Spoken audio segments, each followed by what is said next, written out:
Hey everyone, I'm your host Ashley Garner, and I'm so excited to welcome you all to our new Building Black Wealth video series, Did You Know?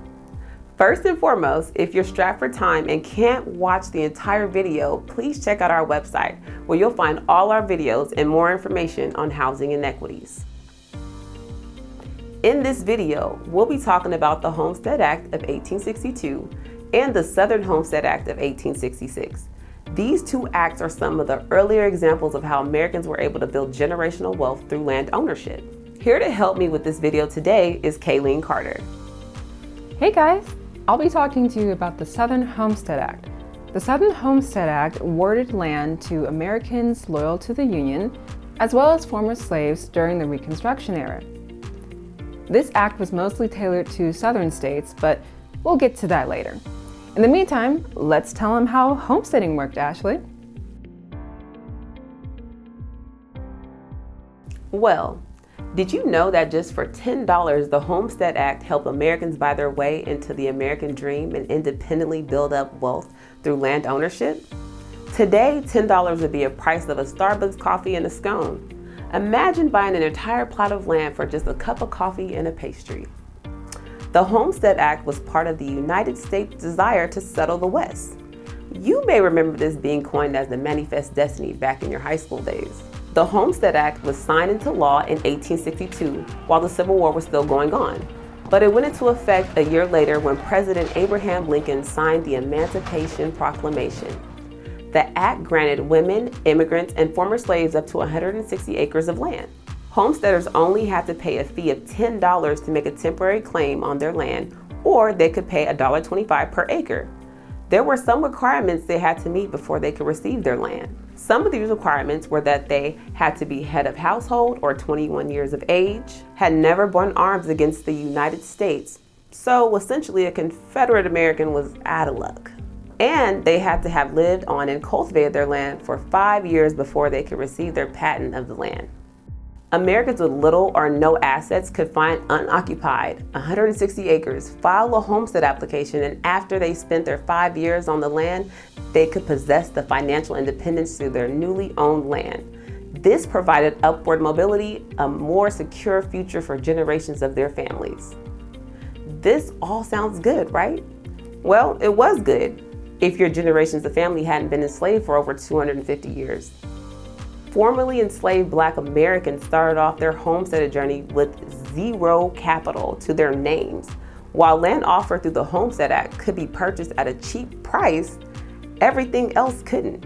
Homesteaders needed money to travel, register, plant, and sustain themselves, which could cost them an estimate of $600 to $1,000 they probably didn't have.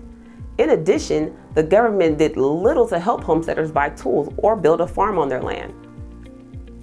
Some unsuspecting former slaves were even victims of fraud. Speculators would buy 160 acres at $1.25 per acre, live on it for 6 months, then sell the land at a higher price. After they were freed from slavery, many Black Americans fled to the West to escape the oppressive laws of the South. They generally found that the West, with most of the states being free, offered a better quality of life. To that end, exclusively Black settlements started to pop up throughout the West. Kansas especially acted as a hotspot for many Black Americans leaving the South due to the state's abolitionist traditions.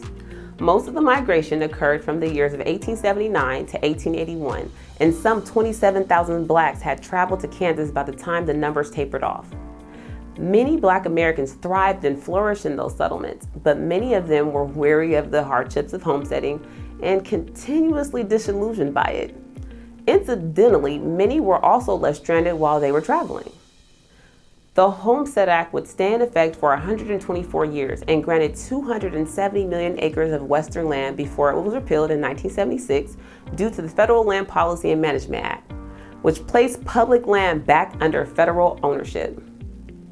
While the Homestead Act was an important piece of legislation for settling the West, it did little for the Blacks still settled in the southern states, which brings me to the Southern Homestead Act.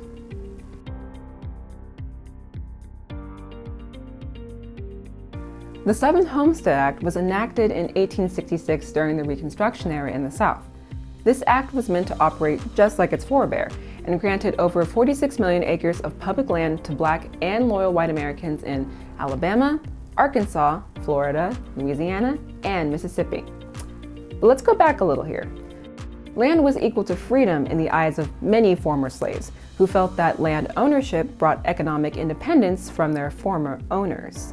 But obtaining it themselves would prove difficult with little money and no resources. They were either sharecropping, tenant farming, or entering into long wage contracts to eventually have the money to own their own land. Land distribution to former slaves in the South had been brought to life through Special Field Order No. 15, created by Union General William T. Sherman in 1865. This is where the 40 acres and a mule phrase gets its origin. The order stated that 400,000 acres of land in South Carolina, Florida, and Georgia that were formerly owned by Confederate soldiers would be distributed for the settlement of former slaves, whose families would each get a 40-acre plot of Sherman land and an added mule, which came later. Following Sherman's order in March of 1865, Congress established the Freedmen's Bureau to assist newly freed Black Americans in their transition from slavery. Congress added a provision that gave the Bureau the authority to divide abandoned and confiscated land for rental and sale to former slaves. Unfortunately, land distribution would ultimately prove to be a failure. About 40,000 former slaves had occupied these lands until President Andrew Jackson, who had succeeded Lincoln after his assassination, ordered those lands to be returned to the former owners that same year. Blacks who had settled on Sherman land were then forcibly evicted from said land. Fast forward to 1866, and the Southern Homestead Act tries to pick up where Sherman's order left off. The SHA granted 80 acres of free land, which would eventually go up to 160 acres in 1868, to former slaves and white Southerners loyal to the Union. The act would eventually include Confederate soldiers as well. But the majority of decent farmland was already occupied by farmers and white settlers, which left Black Southerners with unmanageable land in the swamp or forest and a lack of agriculture resources such as seeds, tools, and farm animals to work with. In addition, many of the southern states had only one land office, and depending on where the office was located, it could take several weeks for Black Southerners to make the trip to fill out an application. The Southern Homestead Act was eventually repealed on July 4th, 1876. All in all, combined with the original Homestead Act, there were 1.6 million white families that succeeded in owning land compared to only 4,000 to 5,000 Black claimants. To summarize, many of the emancipated slaves started out with nothing and zero capital, making the Homestead Acts pivotal for them to begin building their wealth through owning land and building farms they could potentially pass down through generations. Though some were successful at tilling the land and surviving the harsh conditions of farming, very few Black settlers and former slaves were able to take advantage of the Homestead Act in comparison to their white counterparts. This is a situation that has repeated itself throughout the past 150 years of U.S. history, with white families having much better opportunities to build wealth through homeownership than Black families. That historical disparity is still reflected in today's homeownership rates, which is the reason for CalHFA's Building Black Wealth initiative. Well, that's all we have for today. We'll be updating our page regularly with more videos in the future, so feel free to check out our website to learn more. We hope you enjoyed this video, and we'll see you next time. Take care.